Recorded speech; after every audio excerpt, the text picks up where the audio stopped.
Stop me if you heard this one before, but Spirit Airlines is in trouble. Again. Although, this time it might be fatal.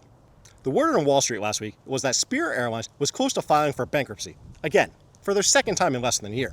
But then, on Saturday, they ceased to operate. Literally, they just shut down, stranding passengers and airline ticketing agents all over the country.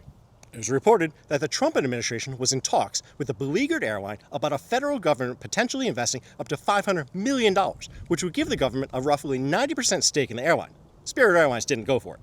That apparently didn't sound very good to Spirit Airlines, until you go back and realize what I told you before, that Spirit Airlines was on the verge of filing for a second bankruptcy in less than a year.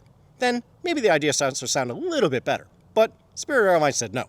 They decided to liquidate instead of taking a bailout from the federal government. Was that a good choice?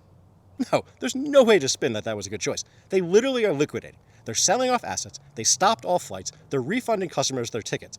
So there's no possible way that was a better choice than taking a bailout from the government. That said, the government was asking for a little bit in exchange. The US government wanted to give them $500 million in exchange for 90% of Spirit Airlines. Now, Spirit Airlines is worth essentially nothing. So owning 10% still of the airline would have been a better choice for Spirit Airlines. Well, let's talk a little bit about why Spirit Airlines was having such a bad time these last few years. Rising fuel costs from the war in Iran was hurting every airline these days, but the failed merger with JetBlue back in March of 2024 didn't help Spirit Airlines.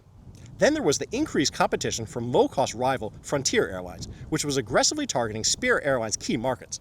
Not to mention, your major carriers like Delta, United, and American were all introducing base economy fares to win over price-sensitive travelers like me.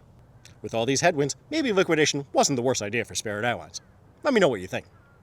Thanks for listening to my hot take about how Spirit Airlines chose to liquidate instead of going into bankruptcy for a second time in less than a year.